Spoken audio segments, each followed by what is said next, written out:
timing of hearings is so important. And it's hard. It can be hard because you have to plan them in advance. It can be hard to kind of align it. But I think you make a very good point as to why September. You know, I think there's a couple of other reasons why September is not ideal. They're just coming back off of August recess, so they're Right. not even back in the rhythm yet of kind of being in Congress. I think the other.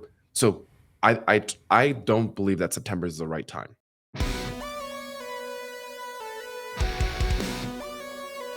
How's it going, everybody? Welcome back to another episode of Down to Earth with me, Kristian Harloff. This is our UAP Tuesday show. And I'm excited for this one because there seems to be a lot of knowledge out there about what's going on with the UAPDA, the stuff that's happening in Congress in general. There's more with Lou Elizondo as his stuff starts coming out. And it seems like bit by bit, piece by piece, more information is coming out.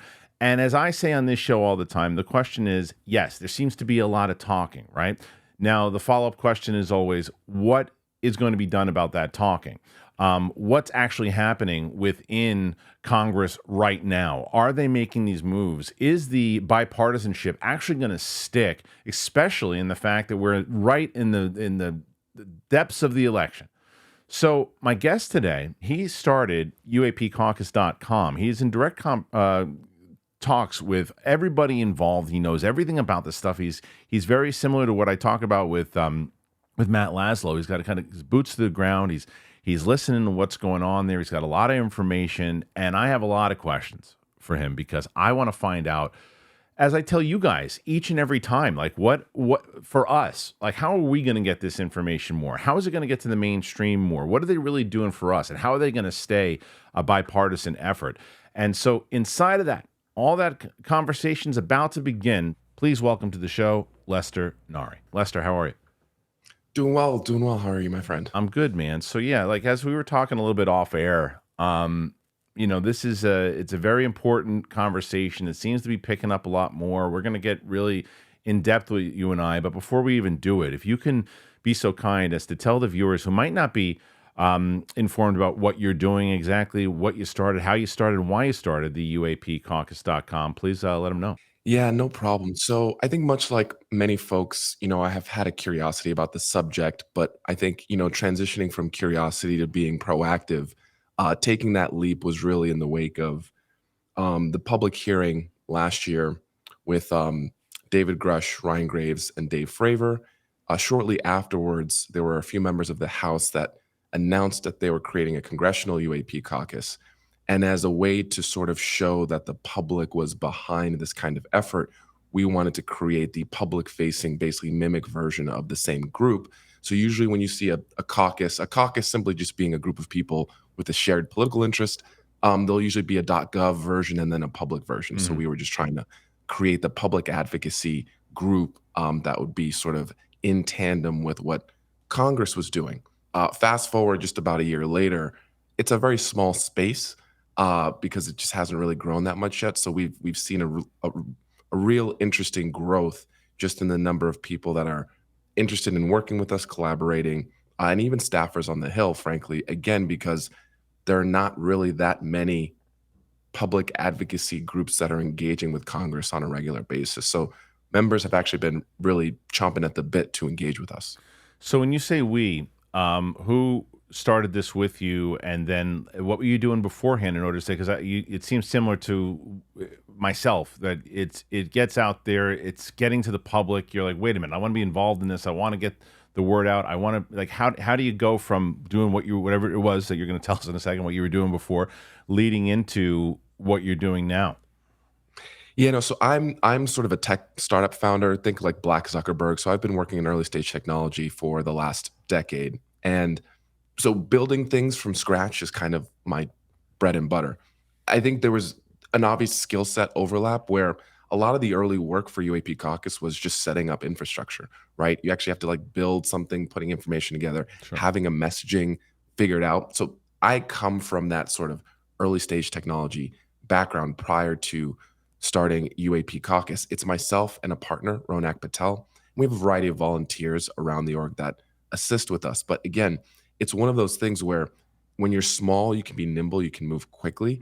And there's so much work to be done right now. And I think this is something that people sort of forget it. We are just one small piece to a very complex puzzle, not only of public advocacy groups like ourselves or Declassify UAP.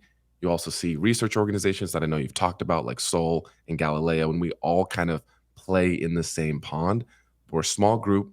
It started really from seeing that I have the sort of skill set of being able to set up this infrastructure. No one else is doing it. Mhm. So why not me? If not me, then who is sort of, and I think similarly to you, it's like, if not me, then who is going to be the one to try to do some of this analysis, break it down for the public in a way that's not in all of the jargon that we kind of see coming out of the government right now. And I think that's super important because I think that one of the things that I always say here too, and no matter what space you're in, you always say, well, who else is doing it? And then people, no matter who it is, will match you up in this competition. It's like, and to me, it's unnecessary. To me, it was with this topic in general, it's unnecessary. Where I tell people to subscribe to everybody that's talking about Right. this. I tell people to be Right. part of it to everybody because I feel it is almost a well, it's definitely a disservice, but it's almost dishonest in the way that the mainstream media doesn't cover this topic. I mean, yes, I know that Lou Elizondo just did the CBS thing. I know that, but it's not the same way where every day on a news story that this topic, if there's enough, I've found out over the last Yes. year, there's always something to cover. There's stuff that you probably know that Congress is talking about all the time that should be covered. So, what is it about the mainstream media not covering this? And do you believe because there's so much movement within Congress that it's inevitable that they will? It is honestly something that is really confounding, and I don't have a good answer for the lack of interest from the media because there's also a financial incentive to do so. In my view, if you just look at the numbers and the Yeah, traffic yeah, for, content about UAP that does make it to mainstream, it's usually some of the most high performing. So there's a financial incentive to cover it, and usually that's what these organizations operate off of, right?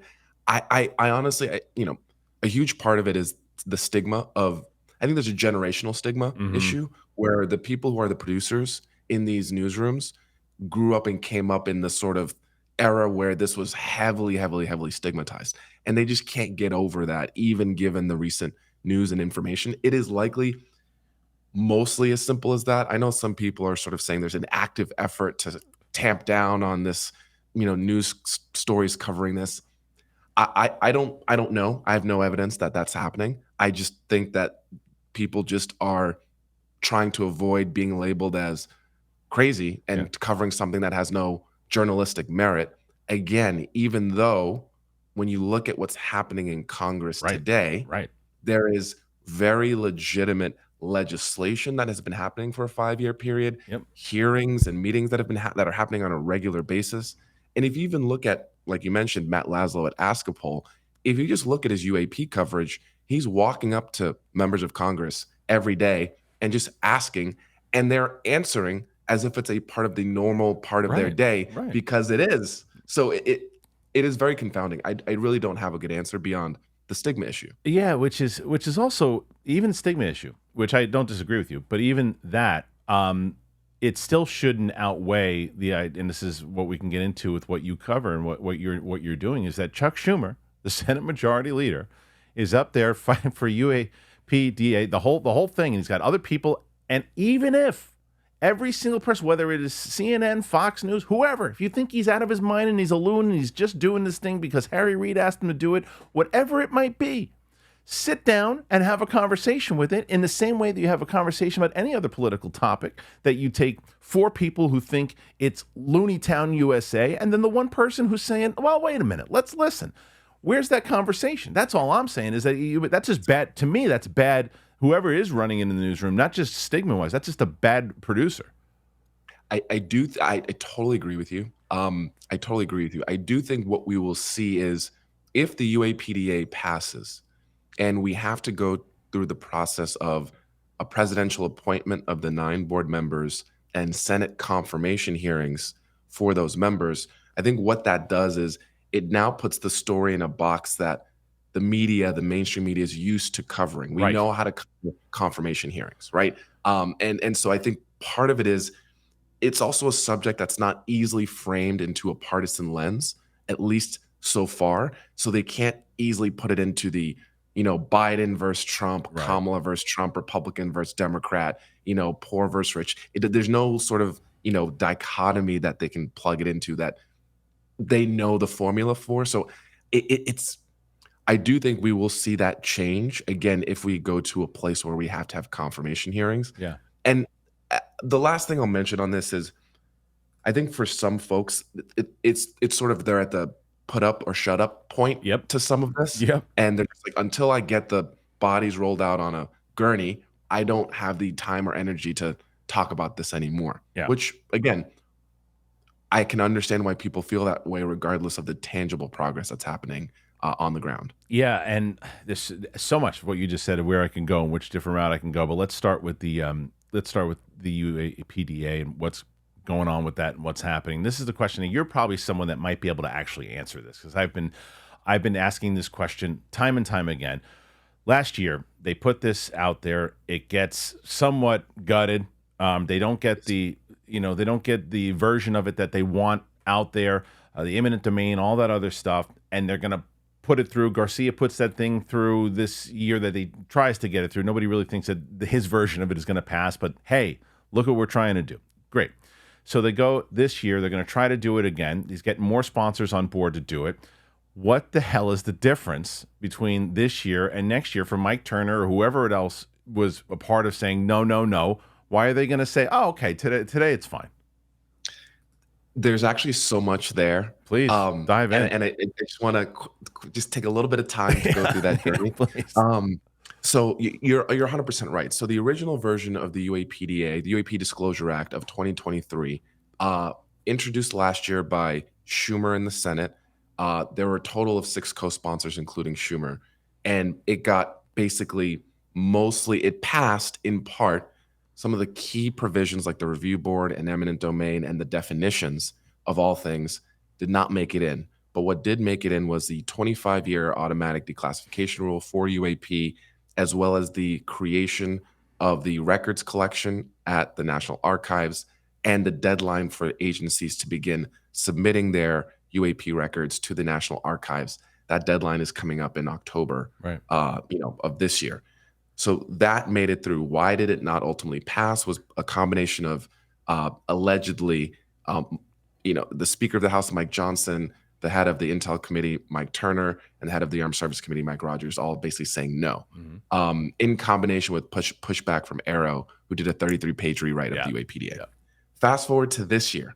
Now, when the National Defense Authorization Act is created, the House has a version, the Senate has a version. So like you mentioned, Representative Garcia of California proposed a modified version of the UAPDA in the House. It ultimately did not make it into the House's version of the NDAA. So his modified version took into account what passed last year. So it did not have the creation of the records board. It did not have some of these pieces. It still had the eminent domain piece in there, but it at least looked like they had read what had passed and changed it. Right. This year in the Senate, Mike Rounds is now the one who's sponsoring the bill instead of Schumer. So they did a little switcheroo, in part likely because last year Republicans in the House were able to just say, oh, it has Schumer's name on it. We're not even going to look at it. Right. If it has one of their buddies' names on it, they can't immediately make it it's the Democrats thing. So that's part of it. But if you look at the bill, it is almost a carbon copy of what we had from last year. Carbon copy, with the exception of a provision that says the 2024 version will overwrite everything that was in the 2023 version. So there's not really a fundamental difference. Why? For the life of I cannot tell you why they did not change anything. It doesn't make any sense to me. Right. But for a couple of things. One, they're viewing some of the pieces like eminent domain as negotiating and bargaining chips still. Two, this is an election cycle, and the leadership in both the Senate and the House is going to potentially change going into the 119th Congress next year. So the power dynamics are fundamentally different than they were last year. Mike Turner was going to be in that role, and in the year after the 2023 version, was gutted. So he's like, I don't have to worry about, jockeying for positioning. This year, people do. And as a prime example of this, in the Senate right now, they are finalizing their version of the NDAA.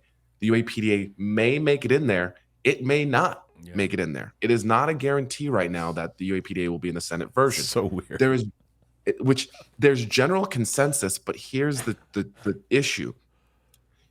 With the UAPDA, there are three committees that have sort of jurisdiction related to it. The Intel Committee, Mhm. the Armed Services Committee, and now Homeland has been brought into the discussion. Mhm. Used to just be Intel and Armed Services. Homeland, which the ranking member on the Senate Homeland Committee is Rand Paul, Yeah. Well, is throwing his weight around a little bit right now because he basically is very much. Oh, I don't have a. I don't want to make a personal judgment. He generally policy and ideologically focuses on too much government spending. We need to cut down the military. We need more transparency. That's sort of his alleged MO. okay. Someone like him should, in theory, be on board with the UAPDA given that MO. What he's doing right now, though, is Mitch McConnell is leaving as the leader of Mhm. Republicans in the Senate. Mhm. Rand Paul views himself as the ideological successor to McConnell.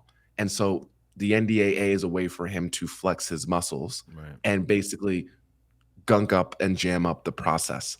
As a result of that, the UAPDA kind of gets, sideswiped as collateral damage.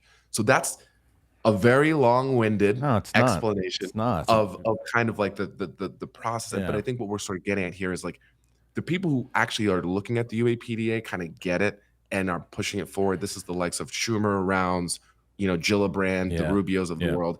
But then there's the general political process and the bureaucracy Right. and power Right. that is not always directly related specifically to the UAPDA that is creating some of these challenges. Yeah, it drives me crazy. It drives me crazy, and it drives me crazy Yeah. in the way that it just becomes they tried to paint it back at the hearings of this big bipartisan thing where everybody was kumbaya, holding hands and doing everything, and it's a bunch of BS in the long run of it because maybe at first that's the way that felt, but like any other topic, once you start getting into it and once you can politicize it and once you can use it for your benefit, it becomes messy. And everything that you just said, it wasn't long-winded at all. It made all the sense in the world that it was just this is how now it's becoming a part of the game when it just Right. shows you that we're screwed because in the reasoning of like, hey, this should be, if it is what we, and I haven't really dove into what you think it is and what you think this phenomenon is overall, but let's say it's exactly what Grusch said, and that it Yep. is, it's not necessarily otherworldly, but let's say let's say that it's whatever this technology is, and we have bodies, whatever. It's proof that there's other things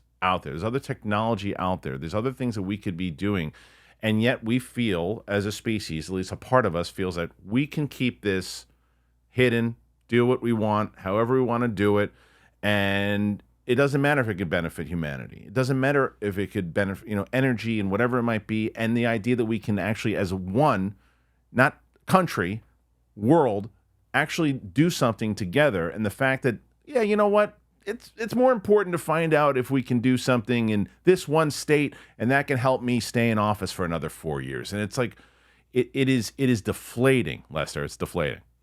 I think a lot of times I totally hear you, and I think a lot of times there's a lot of emotional energy around the UAPDA, both in support and against it. And I Yeah. think a lot of times the animosity or the anti UAPDA sentiment is actually more a reflection about the system Mm-hmm. than it is about specifically the UAPDA. And what I mean by that is like the national security state infrastructure that we have in place that allows for this excessive secrecy and this black budget spending and unitary executive theory, and the executive branch can just do whatever they want, and Congress can say this, but then they don't have to. People, I think, are upset about that infrastructure, and the UAPDA highlights because it's Mm-hmm. trying to just operate within the constitutional framework that exists. So, Yeah. if people don't like the UAPDA because it gives the president and the executive branch too much power over the board or to hide stuff still, that's a system problem. Right. That's not a UAPDA problem. And I Right. think that reflects also what you're saying. It's just like we can't even get this passed because of money in politics and Yeah. partisanship. And this should be something that in theory is, not one, not super controversial. It should be unanimous. It should be unanimous. It's like, hey, everybody wants to know what it is, even if it's technology from another country. Everybody wants to know what it is. You don't have to tell us the secrets of it. If you're studying on it and it's because of national security, we get it. But what the hell is it?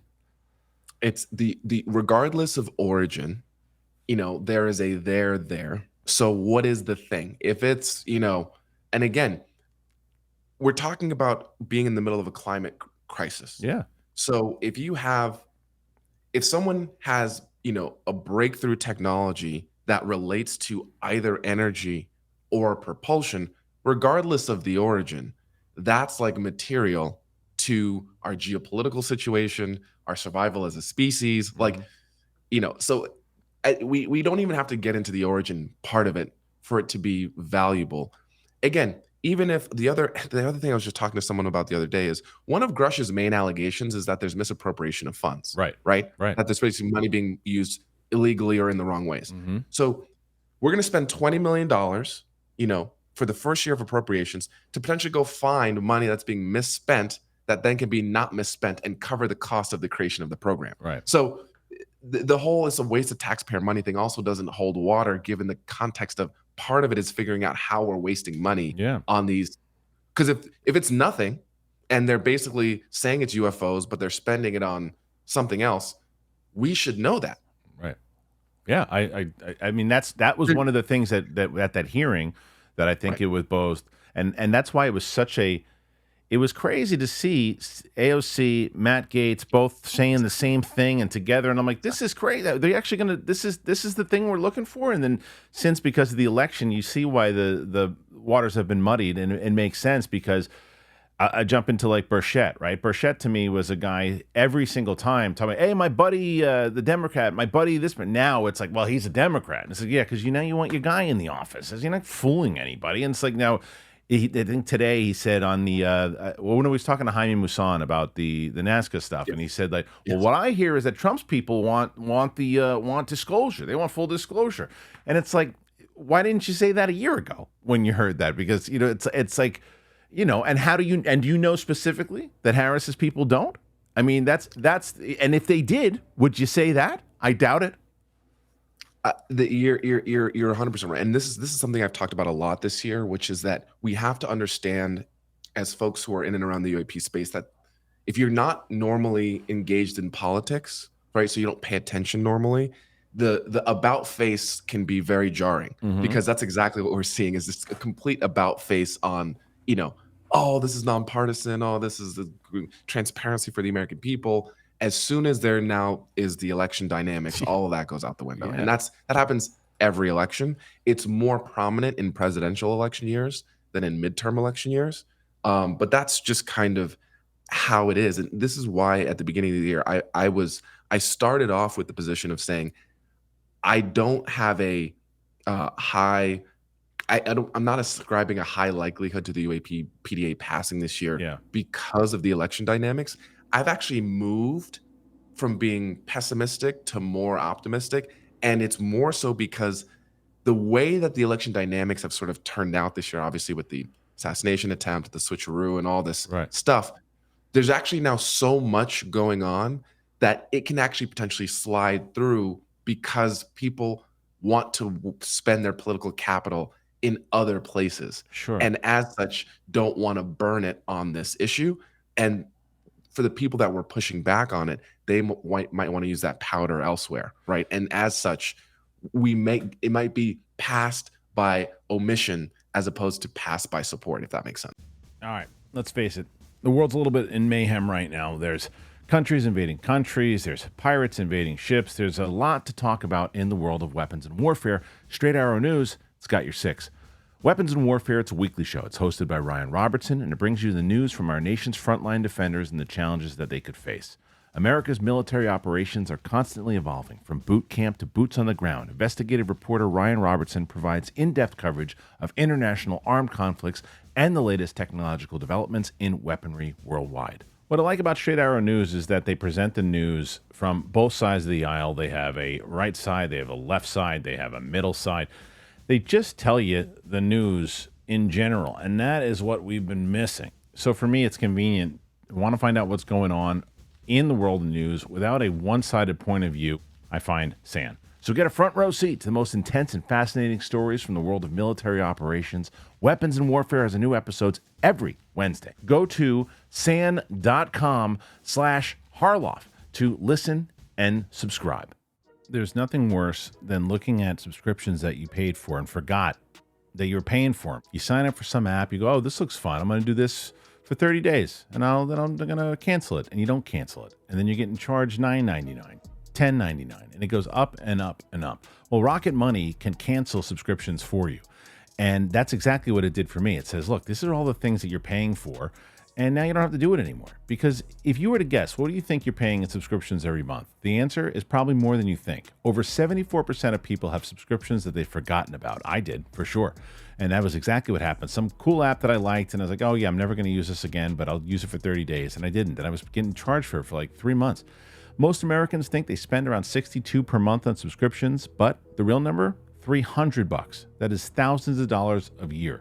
And you've all forgotten about it. And that's why I started using Rocket Money. So Rocket Money, to me, I use it for so many different things, whether it's canceled subscriptions, letting me know how much I spent for the month, bills that I have upcoming, things that I need to do, my budgets. It's been a lifesaver. I absolutely love it. It's a personal finance app, and it helps find it cancels the unwanted subscriptions, it monitors your spending, and it helps lower your bills so you can grow your savings. Rocket Money has over 5 million users, and it's saved a total of $500 million in canceled subscriptions, saving members up to $740 a year when using all the app's features. Stop wasting money on things you don't use. Cancel your unwanted subscriptions. Go to rocketmoney.com/DTE.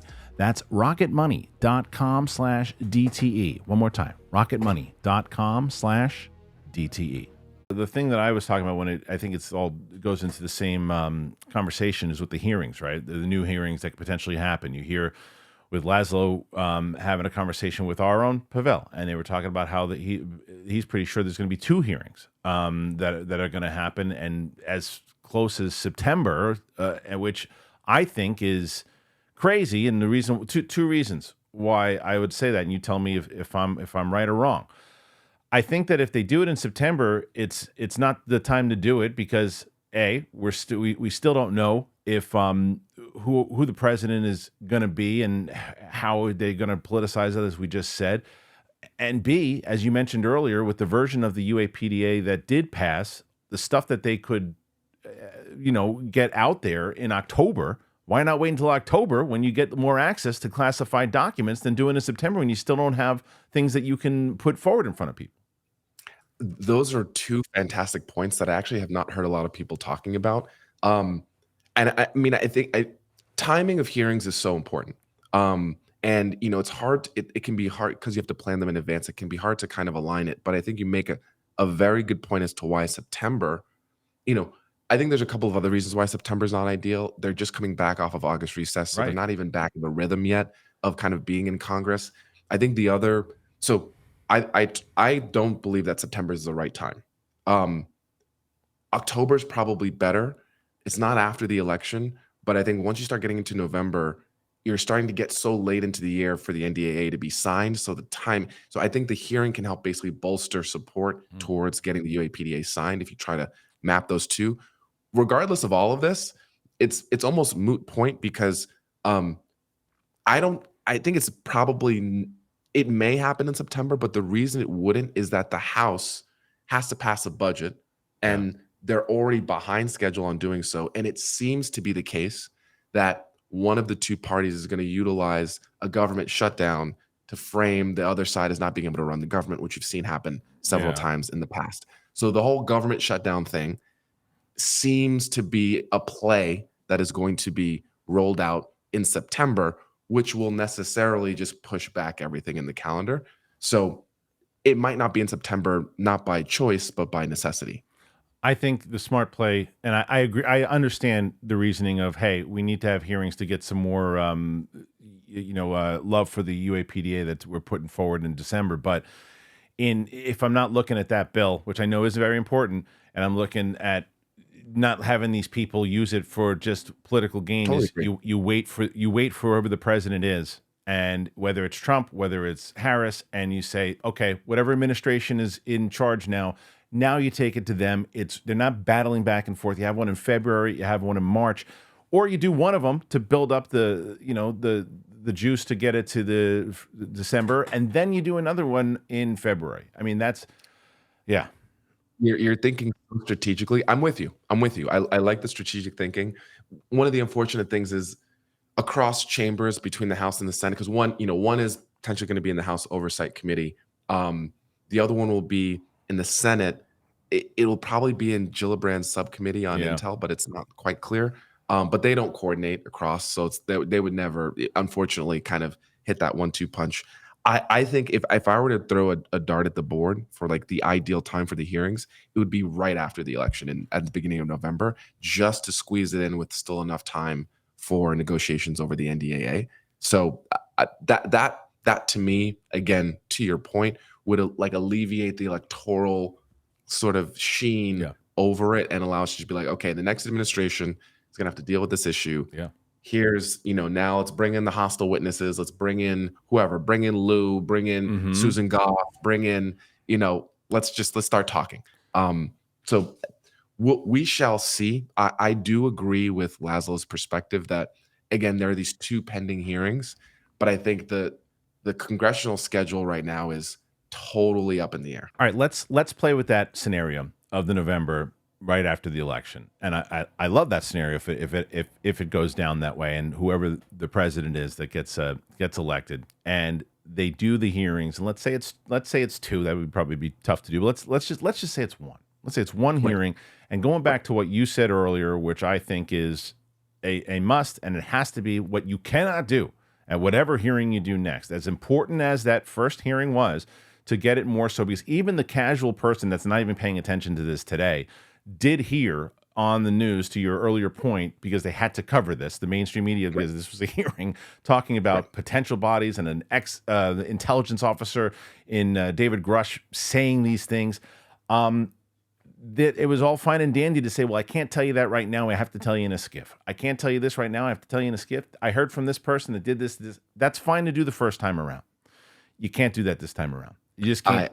100%, 100,000%. And as far as I'm aware, right, that fundamental reality hasn't changed yet, where, they could come back and say, I can talk now.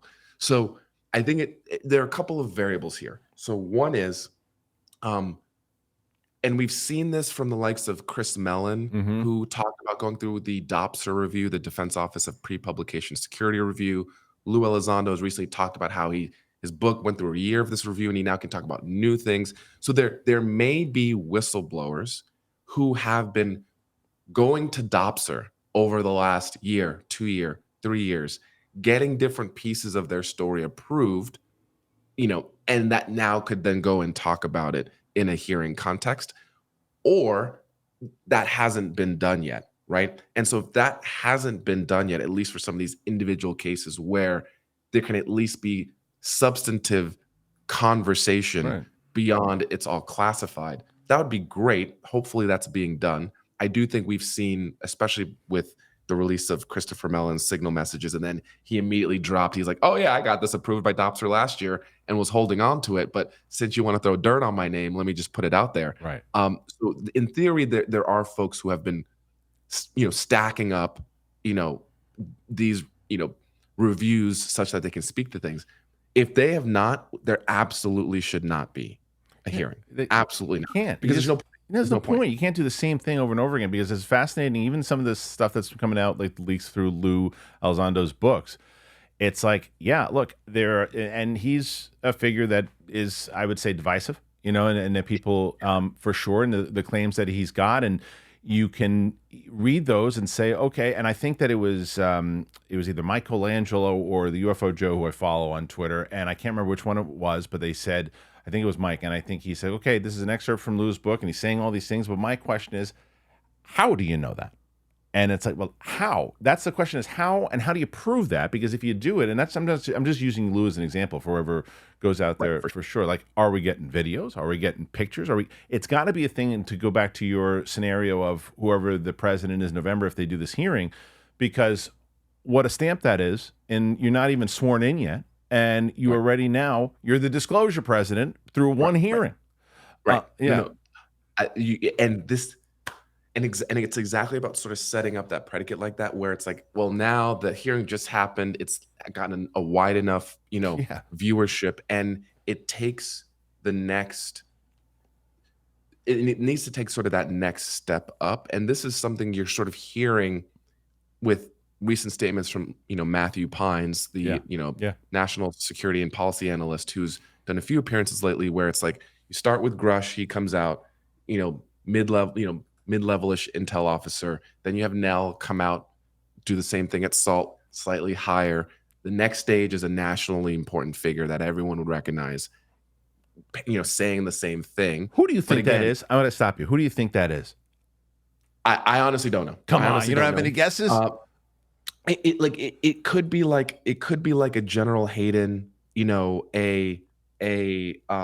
sort of a James Clapper, the former CIA director types, a Leon Panetta, I think that's too SecDef inside types. baseball. From what he was saying, though, dude, what he was saying from that it seemed he was talking to those two guys. I know the interview you were talking about, and he was saying Yeah, along yeah, the lines of like, "Well, you would recognize him right away," and it was more so where it seemed like it was just like the guy down the street who's making the sandwiches is going to say, "Oh, really? That person says that there's UFOs flying around." That's what I gathered from it, but maybe you're right. No, and I hear you, and he made two comments on it, and I think it's anyone's guess. I really have no basis for a Okay. guess at all. Okay. And because some people were like, oh, is it like uh Jake Tapper because his wife is a big UFO person and everyone watches CNN, and Hmm. I'm like, I don't think Jake Tapper saying it is going to move the needle necessarily, but at the end of the day, all of the chatter and the continued corroboration through testimony of what's already been established is fantastic and it's wonderful.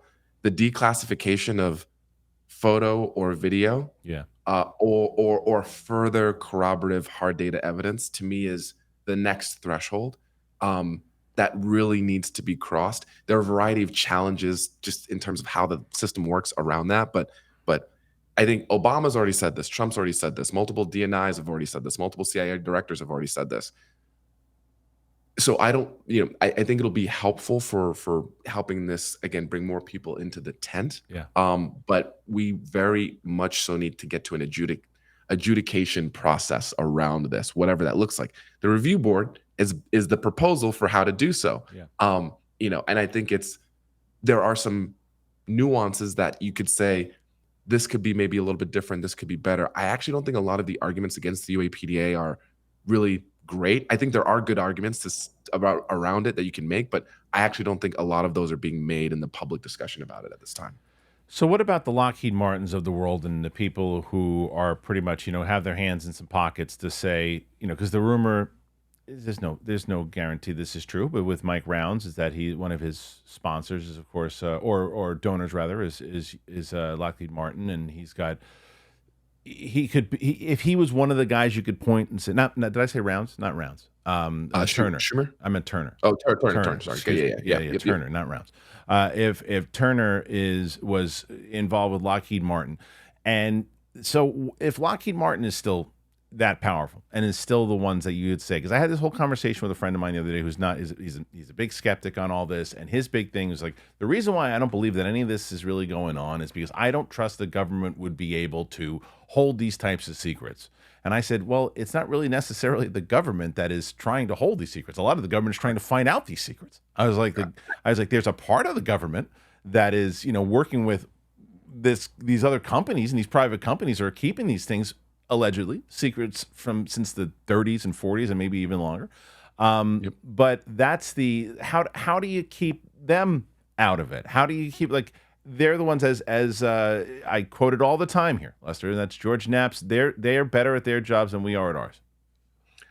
I think this continues to be probably one of the most challenging aspects of this is the private sector engagement in the subject, and it creates a lot of structural challenges. Mm-hmm. Number one is the way I've always described the core story is right now there's a constitutional struggle between the legislative branch and the executive branch, over who has the control and authority over UFO materials, right? And the executive branch basically gave that license away to private industry ages ago, Yeah. and they don't actually have any hooks in there like they used to. So part of it is like the executive branch is trying to like claw back their own access, right? Right. Right. Legislative branch is asking them like, "Hey, we're giving you a bunch of money. Can you tell?" And the executive says, "Well, yeah, we're working on it. Don't worry, we're working." Right. But I mean, to your point, a lot of this stuff, in talking with some legal experts around sort of the challenges of repatriating the material, right? So the eminent domain clauses cause a lot of consternation, Mhm. right? And one of the things that someone was talking to me about is when you talk about these IRAD, the mechanism of internal research and development programs, right? So these are funding mechanisms which are structured where a Lockheed or a Raytheon or whoever. I'm not saying that Lockheed is the one that has this stuff, but as an example, um, they can say, "Hey, we're gonna just do our own research and development, and then you guys reimburse us for it, and we'll sell it back into you as the government." The problem with the structures of these is there are legal provisions in place that make it extremely difficult for that information to ultimately be released. Right. So it like who the private contractors are, what they're working on, how they're working on it, all of that is under extreme lockdown, which means even if we were to try to get to some of this stuff, the legal cases that Lockheed, with their high-powered lawyers, could argue against the release of these contracts or these deals that put them at the scene of the crime, that is going to be an intense legal battle because of the existence of a lot of that legal red tape. Right. So it's not that it's in a hangar at a government military facility necessarily, although there may be pieces. A lot of this is at the private contractor's premises, Yeah. which effectively makes it not government property. And so the government can't just pick up the phone and get the answer. Right. Again, this is a lot of conjecture based on Sure. what is out there in the public domain, but based on that, it makes it extreme. The structure was set up to be intentionally difficult to get to, obviously. Yeah, of course. And as he says, they're good at their job, and I think it does go back into what Grusch had said. I believe it was on Rogan, where he talked about one of the main things that people always talk about. Everyone thinks the reason why. Well, I guess they use the excuse that the public couldn't handle it. There'd be mass chaos if this came out, and that's to me nonsense. What it really comes down to is what you just said: the amount of legal stuff that would happen over the course of this was proven. The amount of companies, like there's one company that says, "Hey, we never got a chance to put in a bid to work on this stuff because it was just given to this company, so we're suing." Or this person did something wrong and this person broke the rules here, so that person's going to jail. Well, they're dead. Well, then we're going to sue their estate, and it goes back and forth, and it goes all the way through, and there's all this different stuff, and then the oil companies, that there's energy that we don't need the oil companies anymore. There's like the whole structure. You want to talk about chaos that way? Maybe. Maybe. Right. Chaos in that you're not going to make the money the same way that you used to, guys. Maybe. That there's new opportunities for new people to make money, and there's new opportunities for the world to be different, and you don't want to change it. You don't want to wake up and be a different thing. That makes more sense to me. I agree 100%. And this is something, I mean, one of the things that we do at UAPcaucus.com is we also put out white papers, Mm-hmm. particularly to help folks in the DC Beltway start frame how to think about the problem. And one of the things we did a white paper on is,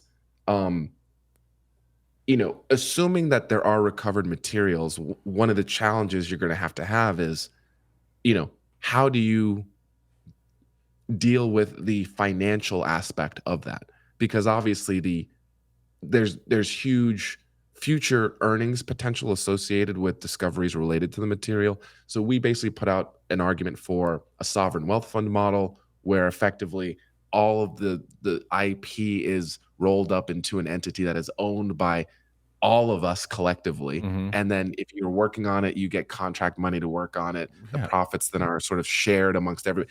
I'm not saying it's a perfect solution, but we have to think about new models Yeah.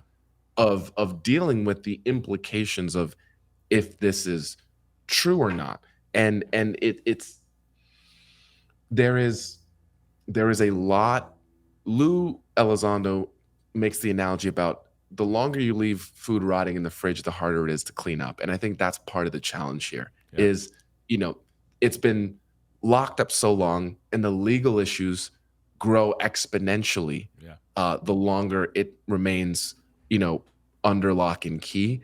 And I think the biggest concern amongst those closest, they don't want to give it up anyway. But even if they were forced to, it's just like, you know, we're going to be overloaded with. I mean, you're not even talking about where did we get the stuff from? Right. If we were doing retrievals in foreign nations without their knowledge, right? Now you're having a huge international diplomatic issues Right.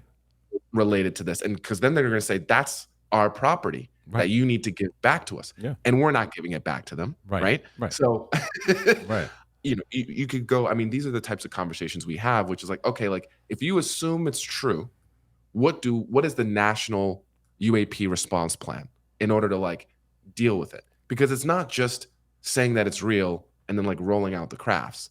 You could do that, but then it's immediately, oh, my uncle was in the Marines Right. in the 60s and Right. did this. And Yeah, it's like it's the lottery ticket. You put the lottery ticket. I won this, and then you have 75 new cousins tomorrow.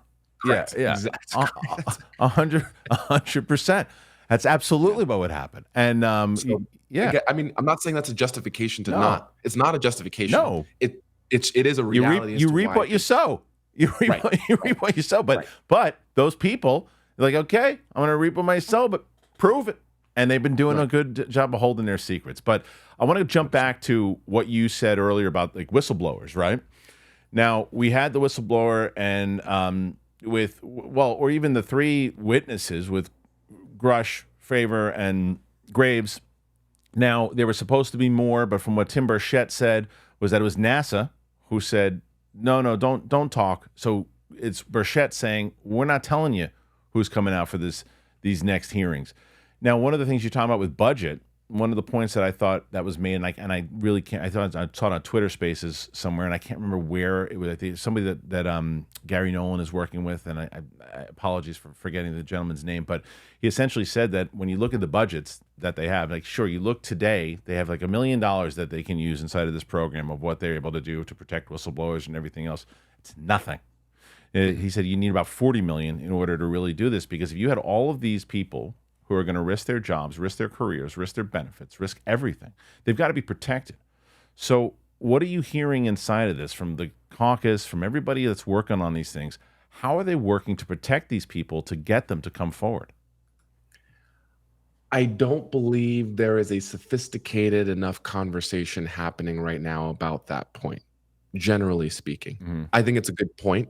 I think it's one of the, I mean, even in the public appearances that Lou is making in the last week promoting his book, that one of the number one things he continues to say is there needs to be an increase in protections for whistle. Like we have multiple folks ready to go, but they want to be assured, that the legal framework is there to protect them. And there is not a sophisticated discussion happening about what that legal framework looks like, at least within staffers and members. I do think there are some legal groups that are trying to think through, for example, as an example, one conversation that has been happening is the difference between whistleblower protections versus criminal witness protections. Mm-hmm. So what I mean by that is there are some folks who are arguing to swap out eminent domain with a UAP registration, like regulation. So requiring these corporates to register their UAP material. And what they're saying is, do this, create a 30, 60, 90-day deadline to register your stuff, right? Pass that bill. Once that deadline is hit and they have not, whoever, Raytheon, Lockheed, doesn't do it because obviously they're not just going to voluntarily register, right?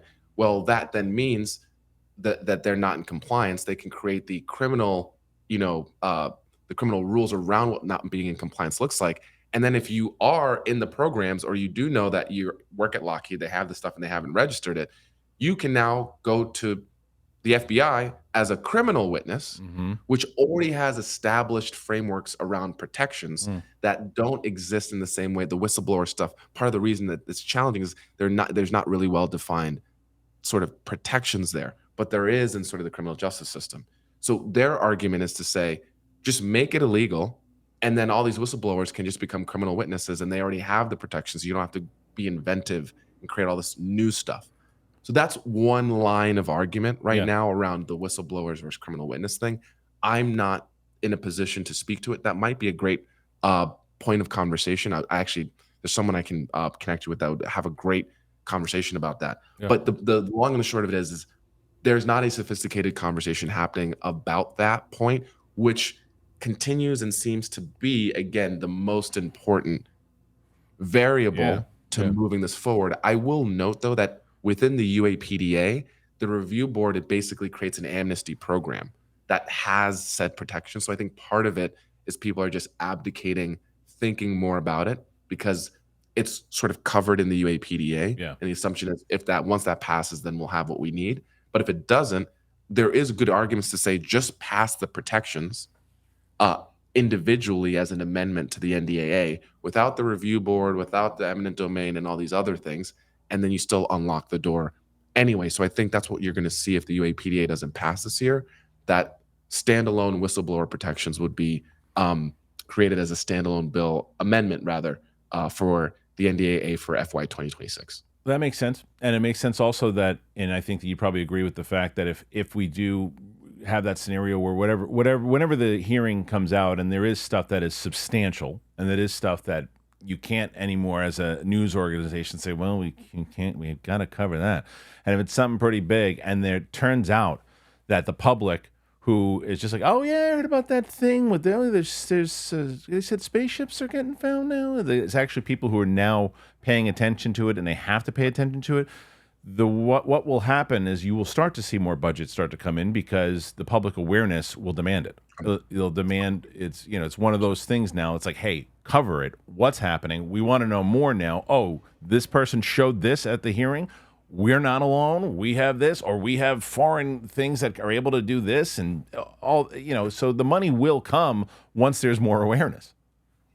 100%. And again, I think there's one of the challenges with this is like I don't have, we haven't really talked about this. Like I don't know what it represents personally, right? So I don't really have You have a theory? a strong opinion.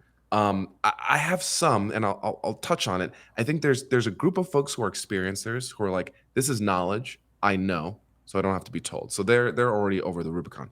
There's a group of folks which I think we both fit in the category of who are like, there's a lot of indirect evidence. It's extremely curious. It may be anomalous, it may not be anomalous, but there's something there. And then there's a group of folks who just have already written this off as being mass psychosis delusion, misidentification, et cetera, et cetera. And that's a whole spectrum. I think a lot of the reason that ends up happening is because we have a very Western limited lens of like where this is happening. Yeah. Like the UFO subject or the UAP subject is not Lou and Grusch and Nell in isolation.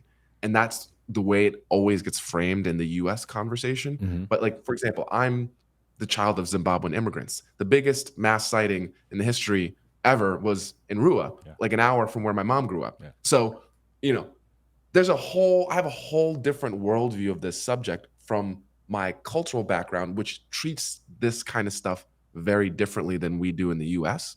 And we act as if, oh, only Lou and Grusch are talking about this. And there's not this massive history and documented history related to this subject. My thoughts are, I think we lack imagination sometimes as a species. And so I'm never surprised by the wonders of the universe. There's just so much. So there seems to be some kind of, I think it was Whitley Strieber who phrased, I believe it was Whitley Strieber who phrased it this way: precognitive sentient phenomena. Like that seems to me to be, it encompasses the time stuff, it encompasses the movement stuff, encompasses the having different forms to different people. Clearly consciousness, your perception, like the observer impacts how it's manifests. So there's some, it's very weird, Yeah. but the precognitive sentient phenomena as like a high level descriptor seems to be right. That could be earth based, it could be interdimensional, could be, I don't know. I don't feel like there is enough for me to point to that as being for sure the direction of what this is. But given the sort of the whole historical record to account for all of it, right? Uh, that seems to be Yeah. I the direction. I think we land probably in the same area, you and I. What from everything you just said when it comes to consciousness and the idea of time, space, and the things that have been out there, I feel like we're in the same. Probably if we were sitting down for coffee, I'm sure we'd have the same philosophy on this thing. But you mentioned Grusch a few times, and how could you not? What everything that he's done, and there was this mention a little while ago with speaking to UAP Caucus that he was going to be part of it and that he was going to be, a little bit more involved in the government side of things now. And then when Burchett was asked about it, bring up money again, and it's like, oh, we don't really have the money for that anymore. And where is Grusch? He's been off the map. He was supposed to have his op-ed. It's like the end of Superman 2. Where is he? Yes. The honest answer is I don't know. I don't know. I don't have any inside baseball Yeah. or rumor mill to kind of drop here. My conjecture is that he wanted to remove himself from the ongoing conversation after the UAPDA didn't pass. I think so. In my view, I think a lot of these intel guys that have come into the public space for the first time, one thing we have to remember is they don't really know public relations. That's not their MO. So I think Lou first came out with TTSA, Mm-hmm. Grush came out, in Debrief and then News Nation. I think they had a perception in their mind about how things were going to go, right? And how potentially quickly things were going to progress. Not that it would be quick, but that, there would be sort of a linear progression path that people would be, once they said it, it'll be like, oh, and then the ball would start rolling. I think when things for Grush specifically kind of did not go that way early on, I think he recalibrated and was like, okay, let me take a pause here and reassess how to approach this. So I think a lot of the work he's likely doing is coordinating for some of the rumor mill stuff we've heard about the October surprise and documentary number 2 that's Yeah. not James Fox's documentary, and this other person's going to come forward that he talked about in Jesse Michaels. Like he alluded to someone of that caliber in the Jesse Michaels piece. So I think it's partly strategic, like positioning and planning and being better positioned to come out stronger in a future point. Because I think the op-ed was meant to be dropped in the context of the UAPDA having been passed. Right. And so since it didn't, again, and then I think another part is potentially legal in that, he just obviously did his lawsuit against the sheriff's department in his local area. Right. I don't know that. I don't think that one has merit necessarily. So that's not necessarily going to.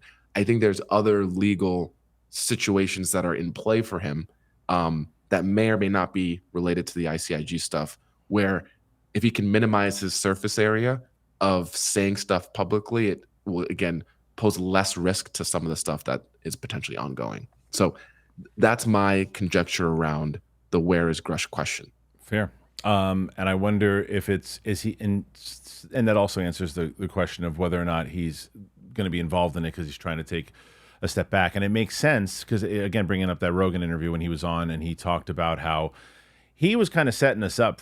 He was the first one to set us up going, I don't know if this thing's going to happen because of the two mics getting involved and everything too. And he was making a case for it, because it was the Soul Foundation that got a lot of people excited with that plan that they put forward. And they were, and when I talked to Tim Gallaudet, he pretty much said they were all sitting around going, yeah, this thing's going to go in its current form. They were all just convinced on it. So it is one of those things that makes me say, if there are ways around it to get it in that form that it was last year, and the way that you put it was was well said. It's, you got my hopes up a little bit. You got my hopes up a little bit, but we shall see. I guess the last thing I'll ask you here before we let you go is that with the stuff going on and the people that you're talking to, what is the caucus up to right now? Really, what are they working on? What should we be hopeful for? What is it right now? Your ears to the ground of what they all are moving with. I I want to be diplomatic about this. Yeah, And I've made this statement before. If you look, there are two major cohorts of members of Congress that are active in this issue. You have the Senate group that's unorganized. They don't have they don't have a caucus. Majority of the legislation we've seen come out has come out of the Senate. So this is the Schumer, Rounds, Rubio, Heinrich, you know, cohort. In the House, we have the Congressional UAP Caucus. Um, this is made up of the Burchett, Luna, Mace, Burleson, Ogles, Moskowitz cohort. Garcia notably is actively choosing to not join yeah. that caucus. Is that because he's a little hurt from them shutting things down? My view is because he's a leader in the progressive movement Yeah, and a huge LGBTQ leader for Democrats, and I think he's the chairman of the LGBTQ caucus. yeah, And when you have the likes of a representatives Burchett, sure. Luna, and Mace who are very vocally anti-LGBTQ, I think it conflicts with the brand. Yeah, makes sense. So I think that's his challenge. That group that I just mentioned in the House, all of them are junior members of Congress. Mhm. None of them are senior members of Congress. Schumer, Rounds, Rubio, Joe Biden, on the Senate side, they're all senior members of Congress. That is material because they can't really, if they wanted to do stuff, they have to go bend the knee to somebody else, Right. right? So I think I bring this up to make sure we have our expectations in check about what is really possible for that group to do on their own. The answer is nothing. Right. They need somebody Yeah. to do everything. If they want a hearing, they have to go talk to the chairman of the oversight committee because they're all basically in oversight. So that's the only chairman that they can really get to, which was James Comer Mhm. this last session. And if you're not familiar with what the oversight committee did the last 2 years, it was all of the Hunter Biden hearings, Yeah. which is unfortunate because Joe Biden is not even running anymore. So they wasted 2 years on trying to create a political thing that doesn't even matter. So they need a chairman or the Speaker of the House to do anything. If they want to pass legislation, they are not in leadership roles in a committee to just push it through the way Schumer is able to just push through the UAPDA. So I bring all that background up on the House UAP caucus side to sort of say they're very loud and they're very passionate. I don't view them as being particularly sophisticated political or policy operators. And as such, we're probably going to get the hearing, Mhm. and that's likely going to be it out of the Congressional UAP caucus through the end of the year. As we start next year, 2025, with whoever the new president is going to be, there'll be a change in committee leadership in both chambers. So, what that might mean is if in the House it remains Republicans in control, we still might see the leadership on committees change. So Mike Turner may not still be the Intel committee chairman. Comer might not still be the oversight chairman. Obviously, if it switches parties and Democrats are in control, it's a totally different ballgame. Same thing with the Senate. If the Senate flips control and Democrats are no longer in the majority, we might not see a UAPDA get proposed again as a part of the NDAA because that's really been Schumer's baby because of his promise to Senator Reid. I, this is largely being led by people on the outside, really engaging with these members and helping try to have them think strategically about what's next. If the UAPDA doesn't pass this year, in my view, what you're likely going to see is the reintroduction. I mean, regardless, you'll see the reintroduction of safe airspace for Americans, which was the bill that was created by, I'm actually wearing their shirt right now, by ASA, Americans for Safe Aerospace, Yeah. Ryan Graves' Yeah, yeah, organization. yeah, of course. And so that'll likely be reintroduced by Representative Glenn Grothman in the House. That should get support. It's not very controversial. It's just creating a pilot reporting system. You're likely potentially going to see standalone whistleblower protections try to get introduced. The UAPDA getting reintroduced a third time Wow. is, I think, going to be hard to justify, not only from public support perspective, but also from members within Congress. So it's going to be very, I think what's going to happen next year and what folks choose to prioritize is going to really depend on where we see the committee leadership nominations ending up for particularly the House Intel and House Armed Services committees, given those are where the two marks are that have been blocking things previously. If they're no longer in power in those two committees, that's been the primary roadblock, Yeah. right? At least for the UAPDA. So that opens up a whole variety, a whole set of opportunities. The point here being, again, I think recognize that the Congressional UAP Caucus are junior members. They're not the most sophisticated policy members. If you just read the legislation that they've written, it's not particularly, it doesn't even solve for the problems they want to, right? So I think that's the challenge, is helping to elevate their understanding and their sophistication, which is, again, part of some of the work we're doing with our white papers, with our explainer guides. So I think they're getting there, and hopefully we can see, I think, a more robust and concerted effort with different committee leadership going into the 119th Congress. All right, so I know you're hopeful about the UAPDA going through now, more so than you were. Putting you on the spot, you think it gets passed? Yes or no?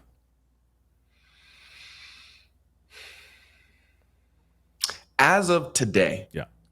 August, I'll say 20th, UAP Tuesday. No. That's all right. No. Okay. As of today, I will say that that's a very soft no. Okay. Safe bet. Safe bet. Yeah. If you look at the dynamics right now, it's not even getting out of the Senate yet. Yeah. Right. So, no. Yeah, just safe bet. But not a skeptical, not a skeptical no, just a safe bet no. The practical reality is it's no right now. Yeah. I see the path. I know there is a path, and Yeah. I see it, but we're not currently on it quite as much as we need to be just yet. Okay. And then last one, same yes or no answer. Give you a little bit more open field to play with here. Do you think in our lifetime that we're actually going to get disclosure and answers of what this phenomenon actually is? Yes. Okay. And if not through, I want to just leave with this. It's important to remember that we live in a disclosure discovery paradigm. I understand a lot of people believe the government's never going to tell us the whole truth. Totally fair, and I agree with that. Actually, we do have a narrative to build. There are building blocks to getting public understanding that do involve the government, as the government has a statutory definition of UAP that includes UFOs and non-transmedium. That then helps more money be invested into the scientific research. So it's a means to an end to get more private focus, investment, and research and funding to be driven, because the government has established it as being a worthy and real thing that has upside. So yes, government disclosure is the UAPDA is not going to be a panacea and a magic wand that all of a sudden is going to be like, oh, look, here are the aliens. That's not going to happen. And I think as the public, we should also, reset the expectations about what the UAPDA is going to do. It is a stepping stone to beginning to be able to actually have this conversation in, I think, the format that is necessary. But this is going to be a public-private partnership that gets us there. And the reason I feel strongly about it happening in our lifetime is, if we get to artificial general intelligence, we get to the answer to this question, because it's going to be able to, like, there's an overlap there that's really interesting. So yes, All right, fair enough. Thank you for answering the question, Lester. It's a pleasure to have you on, and actually, I'm sure there's so much more that's coming down because of all this stuff. I'd love to have you on again to kind of get the Absolutely. updates. But can you let everybody know if they want to learn a little bit more what you're doing? Where can they find you? Yes, at UAP Caucus for the website. So socials at UAP Caucus, website uapcaucus.com. Everyone can follow me at Lester Nare, Nare, on all platforms. I really appreciate the work that you're doing here, Kristian. I mean, it's so funny to me when you first started UAP Tuesdays, you know, I was like, finally, someone is talking about like, doing the story that you would expect an NPR, Right. like the CNN, the NBC to look at the detail and the information for. So I just kudos to you, I think, for really Thank you. taking this by the horns and trying to again have a grounded, reasonable, non-sensationalized, what is actually happening conversation and being consistent with it. I really do appreciate it. I appreciate the words. Yeah, I think that it's important for people to talk about it normally in the way that everybody else should be. Like when I'm sitting around watching the news, it's like, where is this news? So I'm glad that you were able to take that from this. Thank you. It means a lot. Listen, Nare, everybody. Thank you so much, Lester, and we'll see you very soon. Enjoy. All right, great having Lester on the show. Thanks for being here today and joining us. Thank you to our wonderful sponsors, as you saw earlier in the show. If you want to help out the show, you want to support the show, not only can you get one of the sponsors, get something for yourself, you can be one of our channel members. We have exclusive content just for you guys. We're here every day. So make sure you hit that subscribe button. We just crossed 30,000 subscribers, looking to do some more, trying to get to 50. Trying to hit that button, man. So thanks for being part of the conversation. Thank you having Lester here today, and thank you to you guys. So we'll see you on the flip side, everybody. Be back tomorrow.